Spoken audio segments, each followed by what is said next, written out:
and seeing no prospect of success, was obliged to give up his attempt and return to the north. This he acknowledged in a letter to Captain Sir James Clark Ross, with whose intention to explore the South Seas he had become acquainted, in which the following words occur. Quote, "I hope you intend to circumnavigate the Antarctic Circle. I made 70 degrees of it." End quote. Captain Ross, however, was himself greatly confused in his attempts to navigate the southern region. In his account of the voyage, he says at page 96, quote, "We found ourselves every day from 12 to 6 miles by observation and advance of our reckoning." End quote.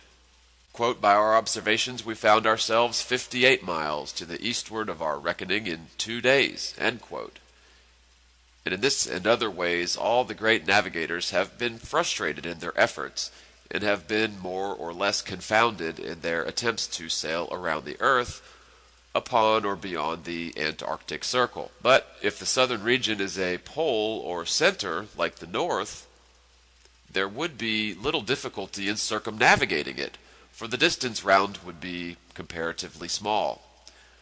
When it is seen that the earth is not a sphere, but a plane having only one center, the north, and that the south is the vast icy boundary of the world, the difficulties experienced by circumnavigators can be easily understood. Having given a surface or bird's eye view of the earth, the following sectional representation will aid in completing the description.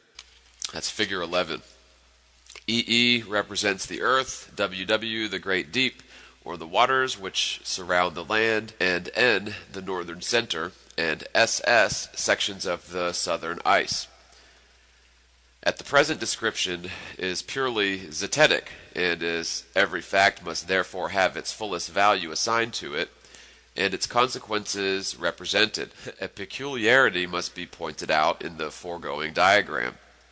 It will be observed that from about points EE, the surface of the water rises towards the south, SS. It's clearly ascertained that the altitude of the water in various parts of the world is much influenced by the pressure of the atmosphere.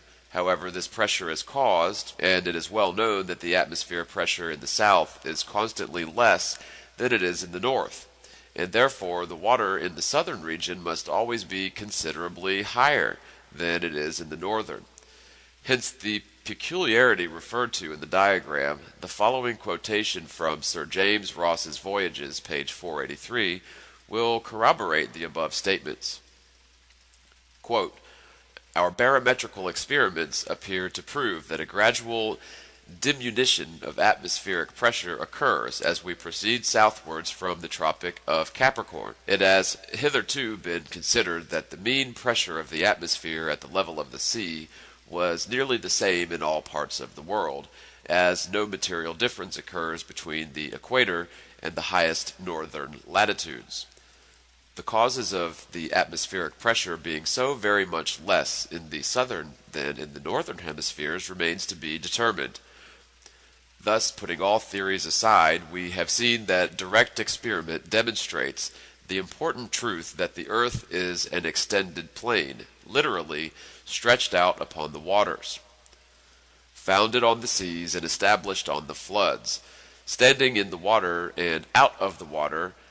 How far the southern icy region extends horizontally, or how deep the waters upon and in which the earth stands or is supported, are questions which cannot yet be answered. And I'll note, even in 2015, there are places of the oceans we've never mapped the floors. In zetetic philosophy, the foundation must be well secured, progress must be made step by step, making good the ground as we proceed. And whenever a difficulty presents itself or evidence fails to carry us farther, we must promptly and candidly acknowledge it and prepare for future investigation, but never fill up the inquiry by theory and assumption. In the present instance, there is no practical evidence as to the extent of the southern ice and the, quote, great deep.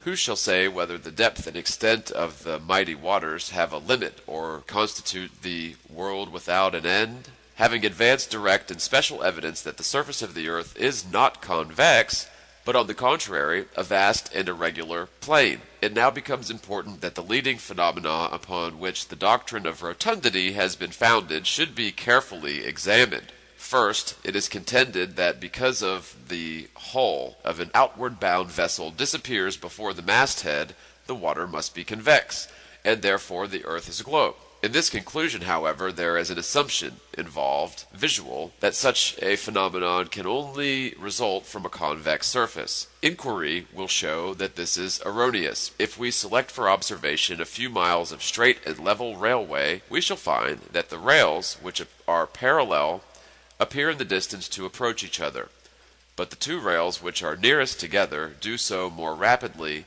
than those which are furthest asunder, as shown in the following diagram, figure 12.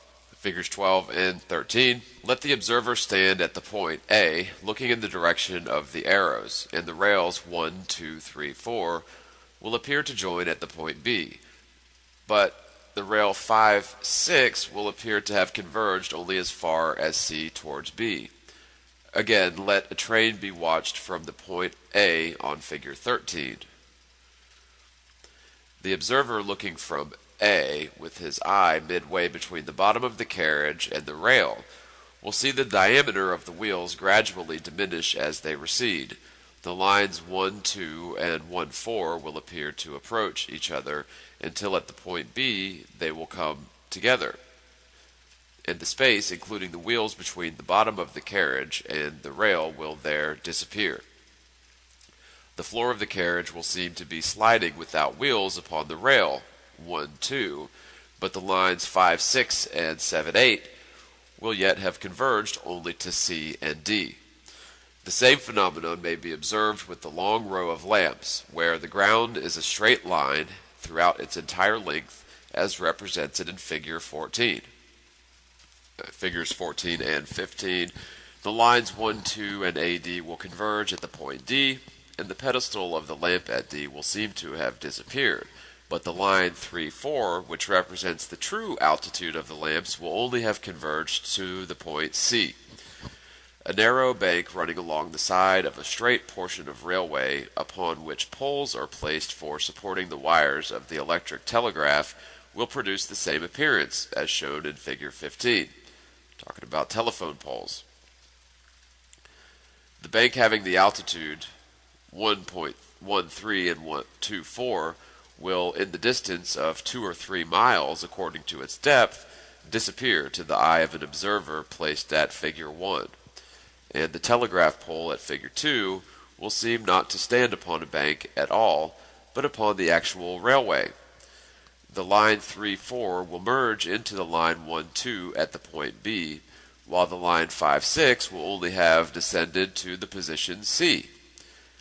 Many other familiar instances could be given to show the true law of perspective, which is that parallel lines appear in the distance to converge to one and the same datum line, but to reach it at different distances if themselves dissimilarly distant.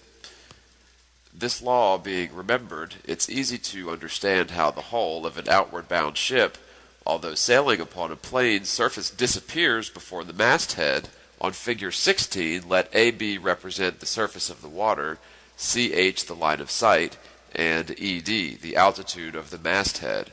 Then, as AB and CH are nearer to each other than AB and ED, they will converge and appear to meet at the point. That's figure 16. H, which is the practical, or as it would be better to call the optical horizon, the hull of the vessel being contained within the lines of AB and CH, must gradually diminish as these converge until at H, or the horizon, it enters the vanishing point and disappears. But the masthead represented by the line ED is still above the horizon at H, and will require to sail more or less according to its altitude beyond the point H before it sinks into the line CH, or in other words, before the lines AB and ED form the same angles as AB and CH. It will be evident that that should the elevation of the observer be greater than C, the horizon or vanishing point would not be formed at H, but at a greater distance, and therefore the hull of the vessel would be longer visible. Or, if when the hull has disappeared at H, the observer ascends from the elevation at C to a higher position nearer to E, it will again be seen. Thus, all the phenomena which have so long been considered as proofs of the Earth's rotundity are really optical sequences of the contrary doctrine. To argue that because the lower part of an outward-bound ship disappears before the highest, the water must be round, is to assume that a round surface only can produce this effect! But it is now showed that a plane surface necessarily produces this effect, and therefore the assumption is not required, and the argument involved is fallacious! It may here be observed that no help can be given to this doctrine of rotundity by quoting the prevailing theory of perspective. The law represented in the foregoing diagrams is the law of nature. It may be seen in every layer of a long wall, in every hedge and bank of the roadside, and indeed in every direction where lines and objects run parallel to each other. But no illustration of the contrary perspective is ever to be seen, except in the distorted pictures, otherwise cleverly and beautifully drawn as they are, which abound in our public and private collections. I should mention that even in 2015, such things have gotten much, much worse than they were back in the late 1800s. The theory which affirms that parallel lines converge only to one and the same point upon the eye line is an error. It is true only of lines equidistant from the eye line. It is true that parallel lines converge to one and the same eye line, but meet it at different distances when more or less apart from one another. This is the true law of perspective as shown by nature herself. Any other idea is fallacious and will deceive whoever may hold and apply it to practice. As it is of great importance that the difference should be clearly understood, the following diagram is given. Let EL in figure 17 represent the eye line and C the vanishing point of the lines 1C, 2C, and the lines 3, 4, 5, 6, although converging somewhere to the line EL, will not do so to the point C, but 3, 4, and will proceed to D, and 5 and 6 to H. It is repeated that lines equidistant from the datum will converge on the same point and at the same distance, but lines not equidistant will converge on the same datum, but at different distances. A very good illustration of the difference is given in figure 18. Theoretic perspective would bring the lines 1, 2, and 3 to the same datum line, EL, and to the same point, A. But the true or natural law would bring the lines 2 and 3 to the point A, because equidistant from the eye line, EL, but the line 1 being further from EL than either 2 or 3, would be taken beyond the point A on towards C until it formed the same angle upon the line EL as 2 and 3 form at the point A. The subject of perspective will not be rendered sufficiently clear unless an explanation be given of the cause and character of what is technically called the, quote, vanishing point.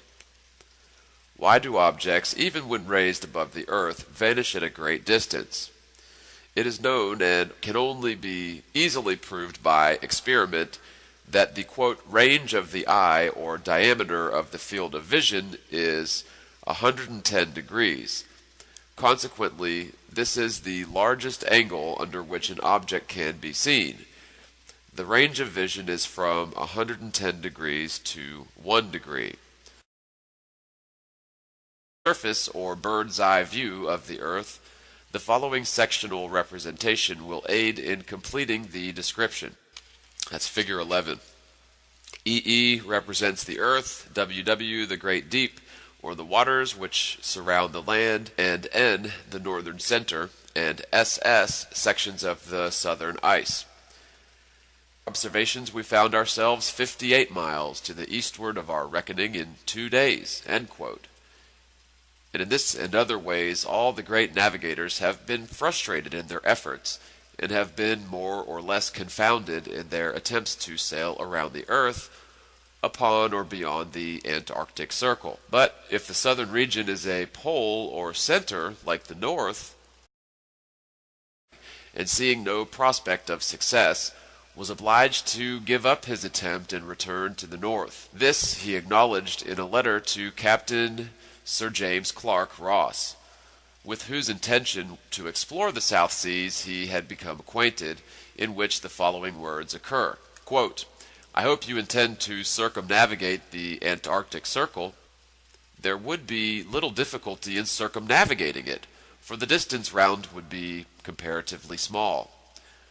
When it is seen that the earth is not a sphere, but a plane having only one center, the north, and that the south is the vast icy boundary of the world, the difficulties experienced by circumnavigators can be easily understood. Having given I made 70 degrees of it." End quote. Captain Ross, however, was himself greatly confused in his attempts to navigate the southern region. In his account of the voyage, he says at page 96, quote, "We found ourselves every day from 12 to 6 miles by observation in advance of our reckoning." End quote. Quote, "By our